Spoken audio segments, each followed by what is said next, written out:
Inilah la haula wa la quwata illa billah. Inilah fakta di mana di sebagian pesantren, di sekolah, penegakan untuk anak-anak tidak merokok mengalami kesulitan. Karena di sana ada modeling di rumahnya, ada contoh di rumahnya, ada keteladanan. Apalagi anak-anak, ya, umur di bawah 12 tahun itu 74% kata Zakia Derajat itu terpengaruh apa yang dilihat dari orang tuanya, 74%. Sisanya itu mungkin pengajaran di toddler, TK atau di sekolah. Makanya orang tua harus mampu memiliki 5 kekuatan kalau berhasil untuk mewujudkan ku anfusakum. Yaitu 1, menjadi teladan. Kemudian yang kedua adalah bisa menegakkan pembiasaan sikap. Kemudian yang ketiga menegakkan aturan. Yang keempat memberikan motivasi. Dan yang keenam menanamkan nilai. Yang kelima maksudnya. Nah ini ngerokok. Yang lebih lucu lagi pernah ada orang yang nasihatin anaknya supaya nggak ngerokok sambil ngerokok. Nah kamu jangan ngerokok seperti saya. Ya, saya ini udah kadung rusak, udah kadung tua. Harapan-harapan itu udah mentok. Kamu ini masih banyak potensi. Jadi ustadz bisa, jadi ulama bisa, jadi gubernur bisa, jadi bupati bisa. Bapak ini udah mentok, ketua RT. Katanya gitu. Sambil lihatin. Ya Allah, gimana ceritanya? Apakah sekarang ini memberikan asar rendah? Bahkan ya ikhwan, pendidikan keteladanan adalah metode paling influentif di dalam menanamkan, merubah perilaku. Saran saya terus mendekatkan diri kepada Allah, minta petunjuk, sadar meninggalkan rokok karena Allah, mencari ridha Allah. Itu yang lebih cepat. Wallahi ya ikhwan. Banyak sekali saya temukan orang-orang yang bisa menghentikan itu semua karena ikhlas, ya, karena mencari ridha Allah. Insya Allah itu bisa berhenti. Anehnya Pak, banyak di beberapa sekolah itu ngadat gak bisa bayar anaknya sekolah, padahal bayarannya cuma 150, 100 ribu. Bahkan TPA itu hanya 10 ribu di kampung. Tapi ngerokok gak pernah telat. Hitung-hitungan kasar, sekali ngerokok, rokok yang paling murah itu 10 ribu sekarang. Kali 30 hari berapa? 300. Masya Allah.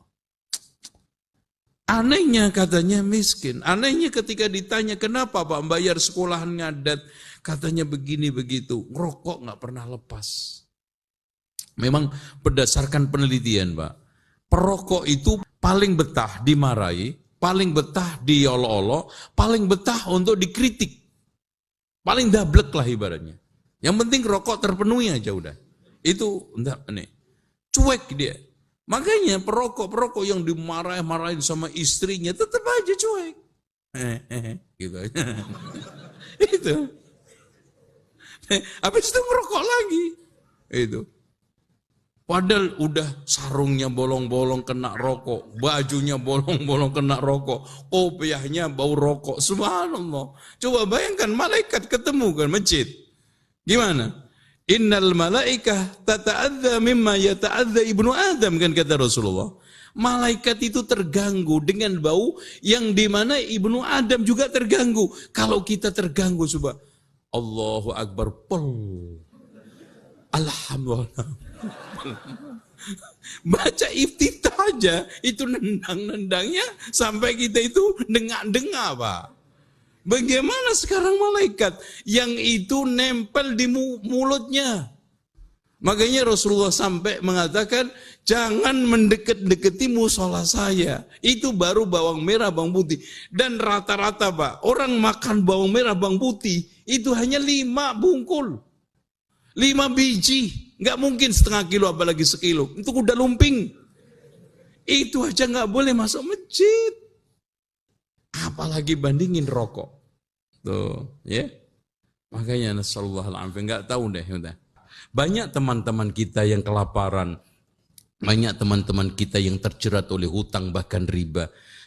Betapa indahnya 100 juta manusia Indonesia yang rokok. 100 juta. Paling hitungan kasar, 100 juta. Antum hitung, satu hari bikin rata-rata 20 ribu. Atau kita turunkan 100 ribu. Berapa? Sehari 1 triliun. Masya Allah Pak. Itu dibuat untuk bikin rumah sakit gratis, sekolah gratis, pesantren gratis, fakir miskin yang berobat gratis, orang-orang yang putus sekolah gratis semuanya. Nggak ada orang yang nggak bisa hidup. 100 juta kali 10 ribu balu. Sementara ada yang sampai sehari itu 5 pak. Apalagi Ramadan begini. Nah ini kritikan gue buat Ramadan nih. Sebetulnya Ramadan ini saat terbaik Bu, gantian istrinya, untuk berhenti merokok. Karena apa? Sudah berhasil hampir 12 jam gak ngerokok. Top, Masya Allah, sukses. Tinggal innamal a'malu binniyat. Kalau niatnya ngempet, nah ini habis buka azan langsung. Bukan yang dicari kurma, bukan yang dicari kola, yang dicari rokok.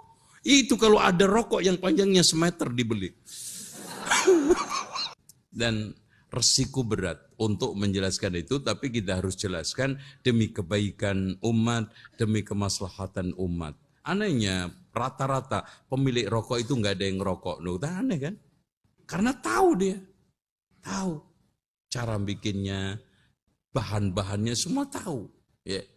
Nah, kenapa yang rata-rata merokok itu nggak punya pabrik rokok? Karena nggak tahu kan, ngerokok aja.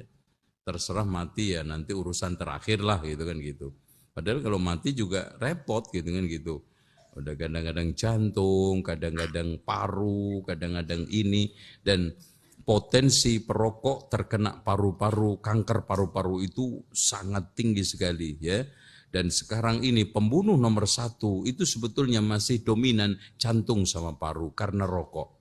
Nah ini yang harus dipertimbangkan oleh semua kalangan ya.